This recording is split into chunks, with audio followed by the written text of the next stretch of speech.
Você sabia que tem como ganhar muito dinheiro todo mês com o YouTube sem precisar mostrar teu rosto? Pô, isso provavelmente você já sabe, quem me acompanha sabe disso. Hey Nerd, Trunks, não é o Peter aqui. Passando só pra falar que na descrição tem um link pra você aprender tudo sobre o YouTube. Tamo junto e fica com o corte. E esse negócio da gasolina, por exemplo, que você estava falando do corte, né, que a Rússia fez para a Europa, ele acaba tendo um prejuízo para toda a cadeia produtiva, porque é transporte, é tudo, é indústria. Então, assim, o que está acontecendo agora na Europa, que foi extremamente avisado que iria acontecer, por quê? Não por causa da guerra que ninguém sabia que ia acontecer até acontecer, mas porque esse shift que eles fizeram para o ESG... então a gente agora vai migrar para energia limpa, piriri, pororó, mas não quiseram migrar para a energia nuclear, torceram o nariz para a energia nuclear. Estão torcendo até hoje, né? Inclusive, esse é um ativo que eu gosto bastante, que é o urânio. Eu tenho isso lá fora, eu gosto. Pode crer. Por causa disso, porque eu acho que esse é o futuro. Então, se você quer migrar para energia limpa, tem a solar, tem a hidrelétrica, tem a de... Como chama? De vento? De vento, eu ia falar o windmill, mas eu esqueci a palavra.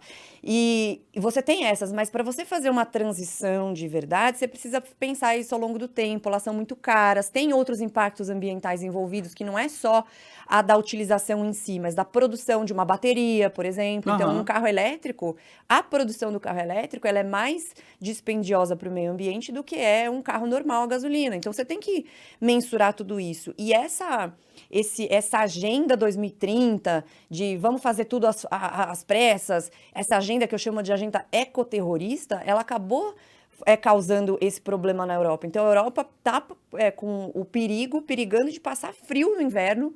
A Suíça, que é um país historicamente super liberal, né, do ponto de vista econômico, está pensando em colocar as pessoas na prisão se elas subirem o ar-condicionado acima de 19 graus. Caralho! É tipo surreal que a gente está vivendo. Sério mesmo? Sério? Caralho, que bizarro! Sério. Isso é Na bizarro. Holanda, também um país historicamente livre, né, com políticas livre, de economia livre. Sim, sim. Então, muito fácil de fazer negócio, de abrir empresa, negociar com qualquer lugar do mundo.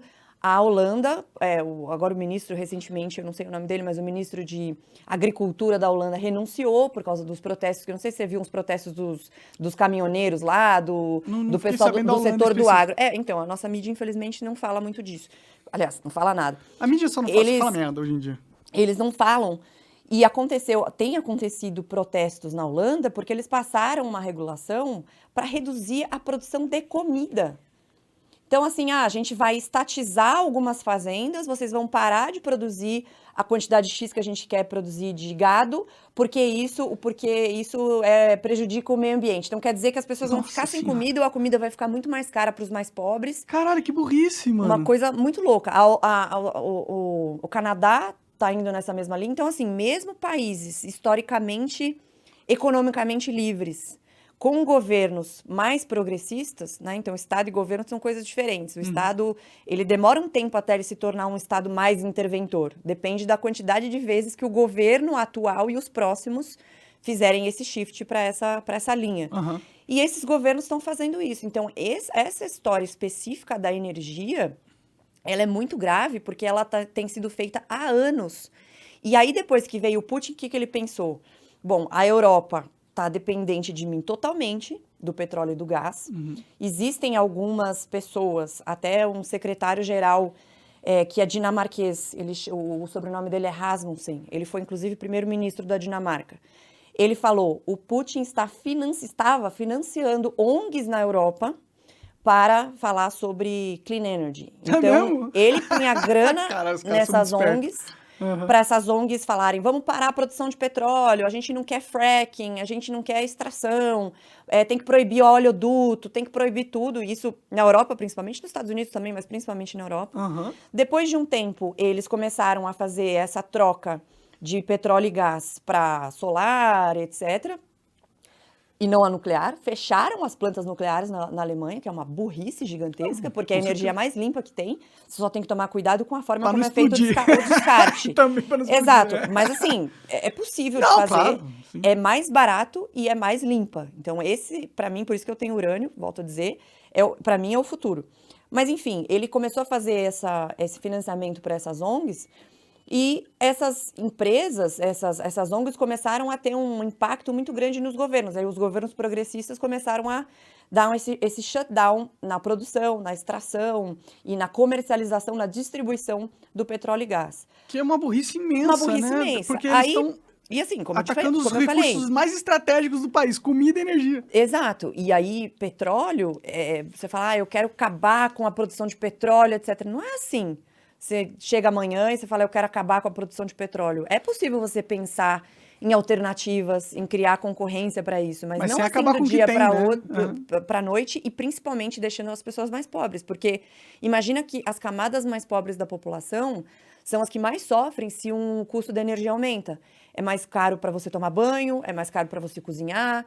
Toda a cadeia produtiva tem um impacto porque fica mais caro para você distribuir. Então eu vou tirar, sei Até lá, para produzir, né?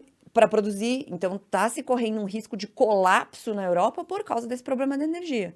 Mas, pois bem, em fevereiro desse ano, 24 de fevereiro, Putin declarou guerra à Ucrânia, invadiu a Ucrânia, na verdade, né? Nem declarou, já invadiu. Ele considera uma manobra especial, alguma coisa assim. Não é que ele considera, ele fala isso para a população. Sim, e lembrando sim. que na Rússia é tudo controlado pelo Estado, né? Sim, Então sim. toda a notícia. Eu tenho um amigo que chama Gabriel Kaminski, que ele é meu coach, inclusive, mas ele é coach de muitos atletas, né? De bodybuilding e tal. E ele tem algumas atletas na Rússia. E ele fala que para elas nem tem guerra, não existe guerra. Não, que guerra? Porque não é falado assim. Entendi. Na mídia lá é uma operação especial de desmilitarização da Ucrânia e desnazificação da Ucrânia. Então é uma forma de justificar a invasão e matar vários inocentes lá por causa disso. Mas Sim. o que eu queria dizer é, desde que começou a guerra, a Europa mandou muito dinheiro para a Rússia por meio da compra de petróleo e gás. E agora que o Putin fechou o Nord Stream 1, Mandou dinheiro não, recebeu o dinheiro da Europa. Né? Não, então, isso que eu tô dizendo, a Europa mandou pra ele, sim, né? sim. Eu lembro que, eu não sei quanto tempo era, agora não vou me lembrar, mas acho que 3 ou 4 meses de guerra, 6 meses vai no máximo, eles tinham enviado mais ou menos 35 bilhões à União Europeia, 35 bilhões de euros para a Rússia e 1 bilhão para a Ucrânia, para ajudar. Então, na verdade, eles financiam a guerra. Faz sentido. E aí o petróleo começou a subir, o preço do petróleo explodiu. Então, na realidade, para o Putin, para a população da Rússia, não. A população da Rússia é ruim, porque teve sanções, as empresas saíram, o rublo derreteu, teve congelamento de dinheiro, para eles o não. rublo acho que Mas para o Putin e para a organização que ele está querendo fazer, foi ótimo. Para a China também foi ótimo, porque agora a China... a gente vai fazer sanção com a Rússia, tá. A Rússia fechou o Nord Stream. A China compra agora, uma belíssima arbitragem, compra a energia da Rússia e vende para a Europa. Então, eles só estão mudando o caminho, mas o caminho é o mesmo. E encarece toda a energia europeia. Exato. E aí, nos Estados Unidos, o que o Biden está fazendo? Em vez dele, no começo do mandato dele, antigamente, quando era o Trump, ele autorizou um pipeline que chamava Keystone Pipeline XL, que era um oleoduto que transportava óleo do Canadá até o Golfo do México. Ia gerar uns 17 mil empregos e ajudar a aumentar a independência energética dos Estados Unidos, que era uma coisa que o Trump se preocupava muito. E ele falou, não sei se você já viu uns vídeos que rolam na internet hoje em dia, em 2018 dele, em reunião na ONU. No Parlamento Europeu, No parlamento, e aí o pessoal tudo rindo da cara dele. Esse laranjão mal educado, esse cara, ele tá falando pra gente, e ele falava, vocês estão muito dependentes da Rússia, vocês ainda querem que a gente proteja vocês por meio do nosso OTAN, gasto né? com a OTAN. E todo mundo rindo dele. E foi exatamente isso. E ele queria deixar os Estados Unidos o mais independente energeticamente possível. O que é muito inteligente, estrategicamente falando, para o país. Exato.